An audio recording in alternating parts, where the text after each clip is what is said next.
Hey everyone, PincheAls here, and on today's episode of PincheAls Garage, we're going to show you a new product here, or actually a product we've had for a while, but we've actually never shown you guys how to install one. So, this is a PincheAls Garage full belly skid plate with custom core support upgrade as well. So, let's get to work because this is PincheAls Garage.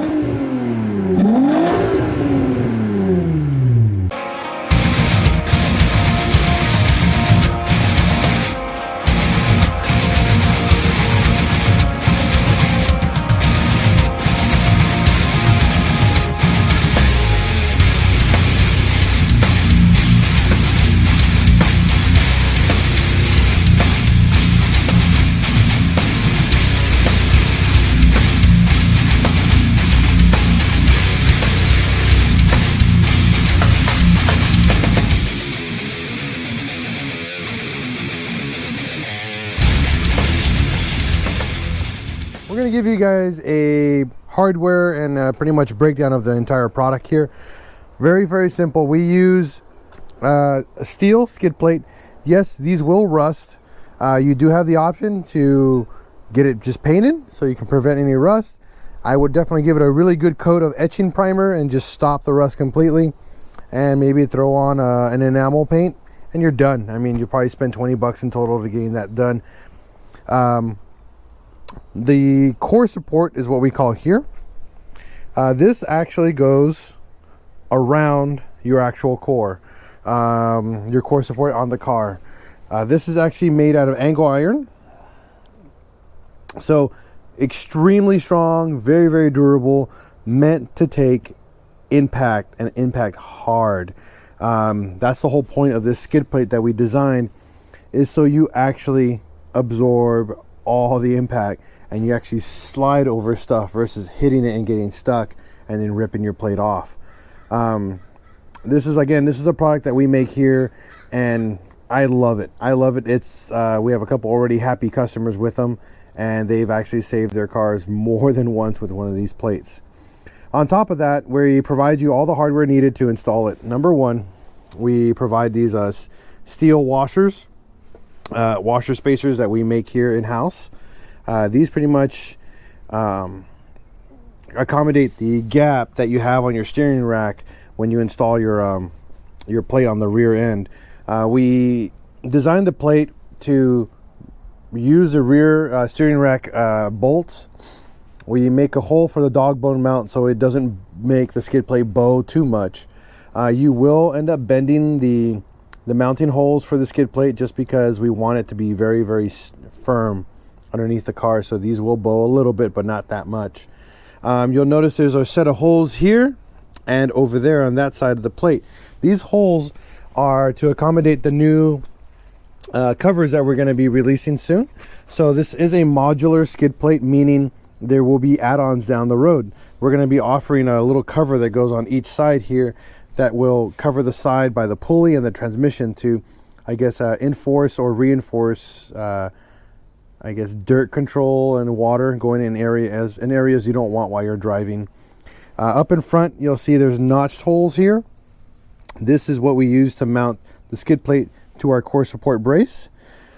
We use 5mm Allen bolts, pretty much all extended, and they're extended and they're designed to just be curved so they don't have a high rise on them, so you don't get stuck anywhere while you're driving. So they actually just slide over versus getting them jammed like a nut like this guy right here. We use a very low profile nut hardware on here. So that is pretty much the breakdown on what you get for your product. So we're going to show you guys how to install it. We're going to install the skid plate on the Outlander because we lost the one that was on the car. It fell off. We had a road closed sign on here for a while that was only screwed in by self-tapping screws. Now we're going to put on a PincheAls Garage skid plate and make sure it doesn't fall off ever again. So first things first, make sure your car is high off the ground. If you go down below, here is your core support. Now your core support is made of plastic, and it's like a reinforced plastic. It's not very, very strong. Our brace bolts on to the actual frame of the car. So we reinforce these actual core support. So when you hit something, you don't hit and damage the support. You actually have enforcement. So if you built an off-road Jetta like we did, you won't damage this and snap this off, which is pretty common actually on these cars. So we're going to show you guys how to install it, or how to install the actual core support first. All right, so we're ready. I had to bring the grinder out. On older cars like a 2000 TDI or an early 2000 Mark IV, like 99 to 2001, the tow hitch is actually wider than the other cars. So right here, where you're supposed to bolt on your core support, this little wing, if you see here, like a little wing, you're gonna have to just cut it down about pretty much half of it off the little wing until your core support bracket actually fits, because it goes in right here just like that. And what it does is it uses the factory bolt that's right here. We provide a nut that actually goes right behind it,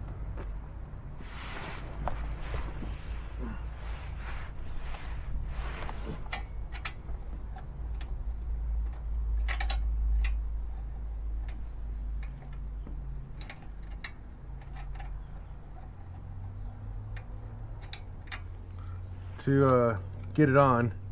Now,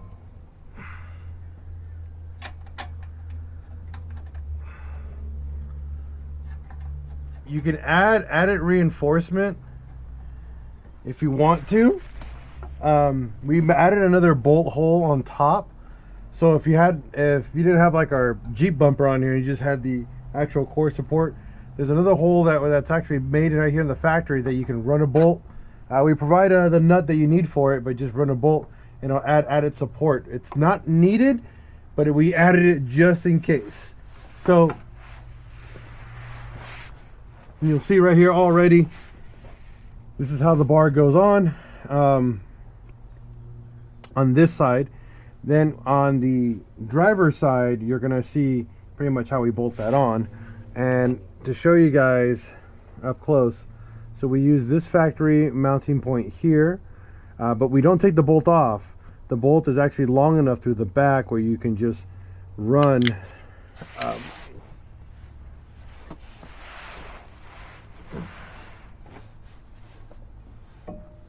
there it is. You run the nut that goes on there right here. And again, because of this is different than most Mark IVs.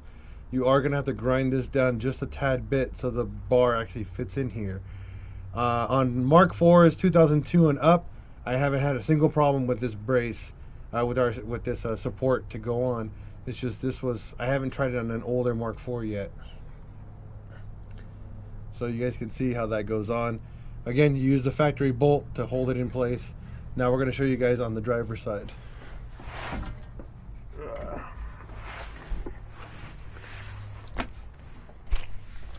So technically all you're going to need is a 13 and a 5 millimeter to do this job. You'll see here the horn mount right here. This is where we mount the other part of the brace here. So you take the 13 bolt off. Make sure you can get some pliers and unbend these little corners, and this will sit nice and flush with the actual bar here.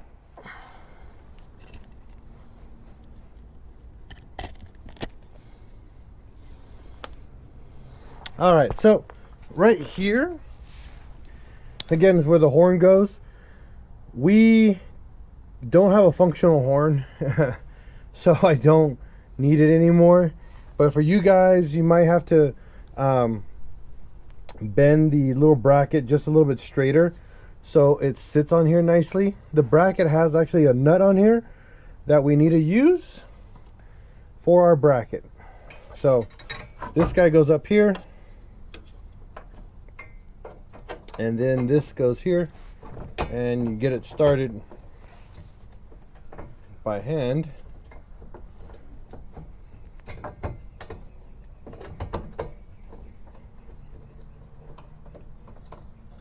It's just a little, this guy's a little bit tighter fit. Again, I've never done it on a 2000.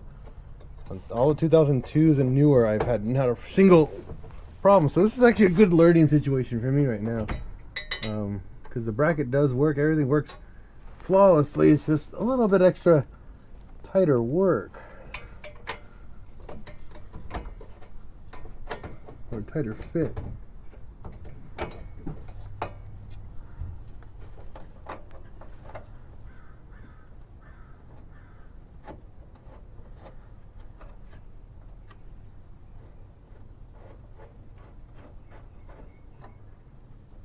There we go. Get your ratchet. Get that guy sucker nice and snug on here. Oops. Oh, you guys get the point. I'll get this on here snug right now, and I'll show you guys what to do next.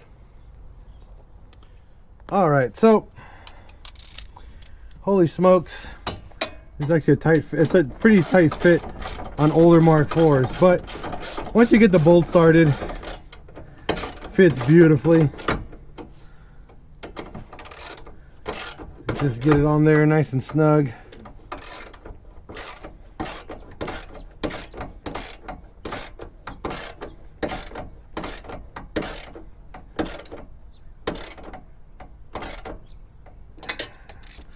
So we know the bar is on. This sucker is on here snug. Now copy the same thing on the other side, and that's it for your core support bar to go on. Now the next step is to unbolt your steering rack bolts, which there are 4 of. If you're gonna try to, look at that, my horn still fits, so I can still make it work. I guess if I care for that. Your steering rack has 4 13mm bolts that you need to remove, and then what you're going to do is install the skid plate up in front first, and then work your way to the back, to make your life very, very little frustrating as possible. Bring a jack or a jack stand and jack the back plate up, because what's going to happen is this plate's pretty heavy, and what's going to happen is that when you put it on here, it's going to fall down. But with a jack, if you hold it up, you can line everything up in place and then get everything going. So now that we're here with this plate here, so you're gonna grab your 5mm wrench, Allen wrench. You're gonna lift up the, put your skid plate, grab one of your bolts provided in the kit.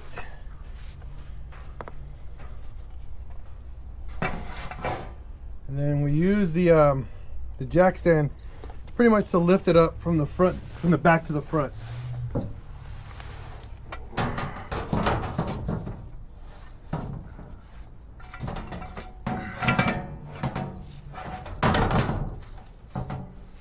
So what it does, it holds the back for you while you find your holes here.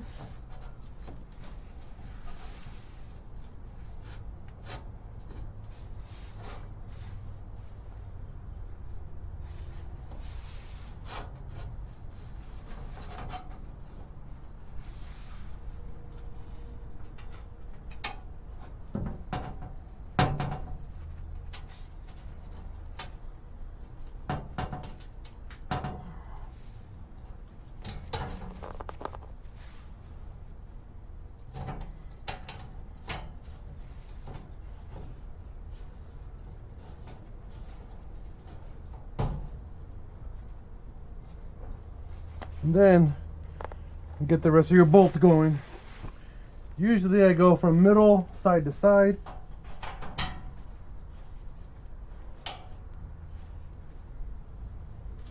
But it's really all up to you guys how you want to go.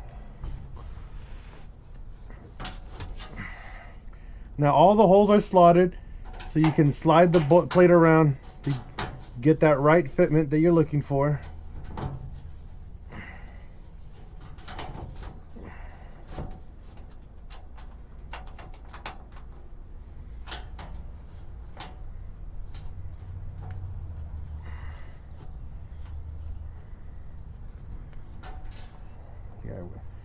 Too much of an angle over there.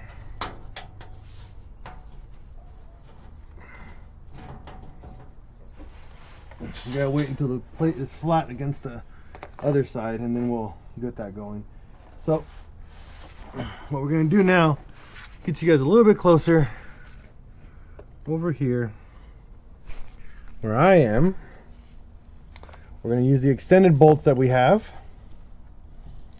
And what that's gonna do is, remember the 4 washers that we talked about, or the little spacers that we made, and then the extended bolts. You're gonna line up the back ones first, and then work with these are the back, and then I guess you want to call these the front, and then these the back.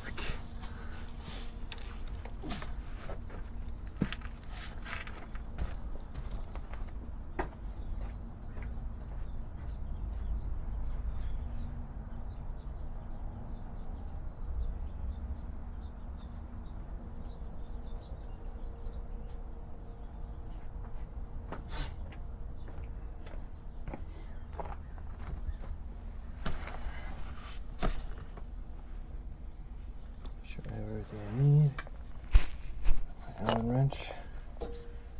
Alright, so once you remove the back hardware, which we already did, you're going to push the plate up. And if you can, put your jack stand further back.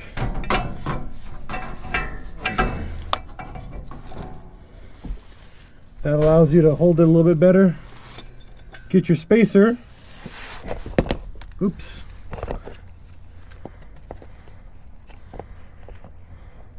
There you go. Get your spacer, your bolt, and your washer. Do not use the factory hardware anymore. It is not long enough for this. Factory hardware isn't long enough for this job anymore. So we're gonna line up that one. Oh, wait.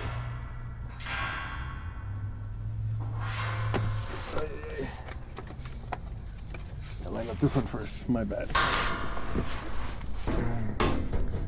There it is.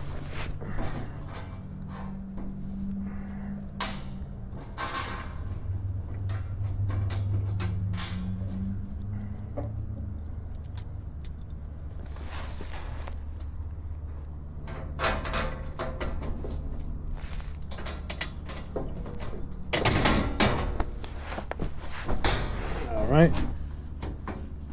Run the bolt through.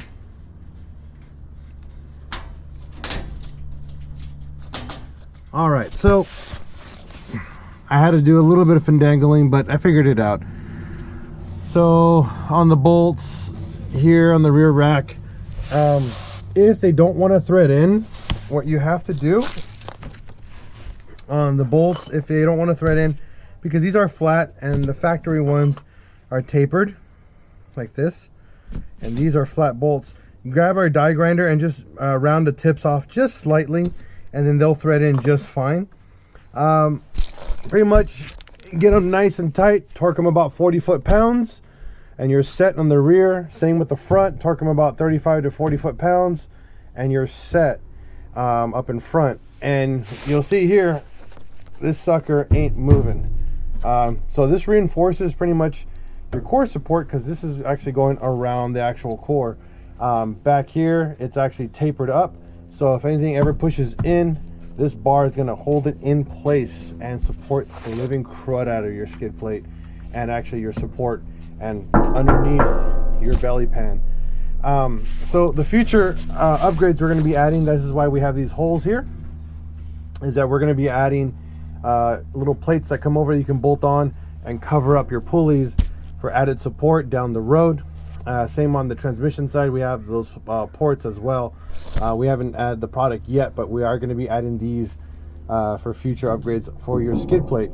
On top of the skid plate being super cool and made of steel, not aluminum, steel, number one, absorbs impact and bends versus aluminum cracking when it gets hit decently. So the cool thing about this sucker is going to hold up for a very long time.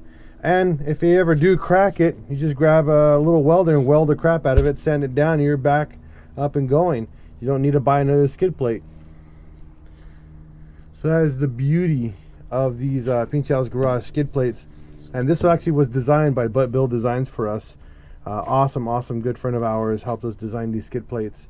Again, they're 100% designed to absorb all the impact of your lowered Mark IV, or actually lifted Mark IV as well.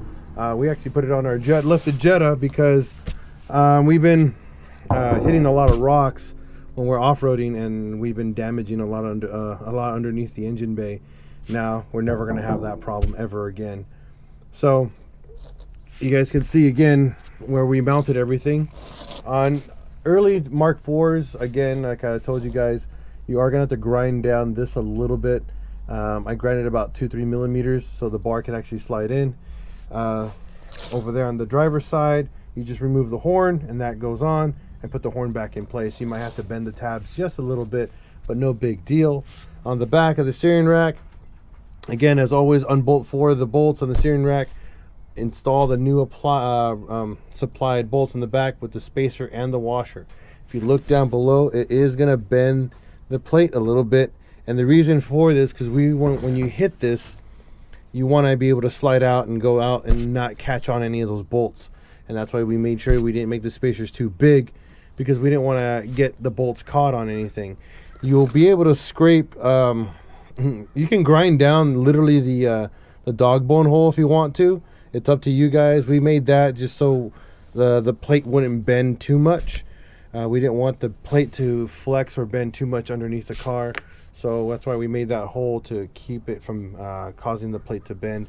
If you guys get a die grinder and just grind off that portion, this will be nice and smooth down the road. Again, the whole point of a skid plate is so you can skid over something, not get caught or get the car, you know, stuck somewhere. So this is the beauty of it, and it's going to save your oil pan 100% of the time. All right, guys, thanks for watching this easy DIY.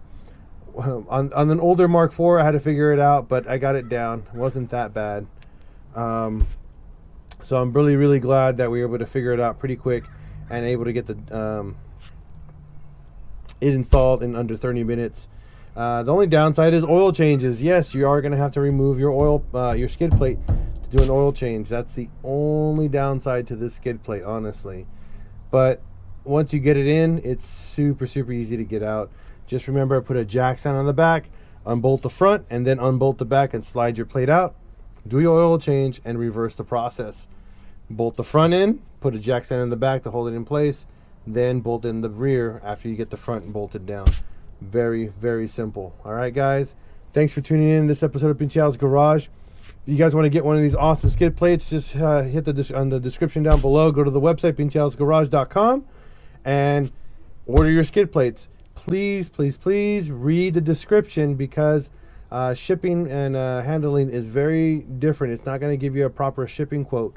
So we recommend that you guys email us with all the proper information so we get you a proper shipping quote. Lately, a lot of the shipping places are been crazy on pricing, so we want to do the best we can to get you the best shipping price possible. So we'll be going through multiple shipping suppliers to get you the right price. All right, guys, thanks again, and have a wonderful day here at PincheAls Garage.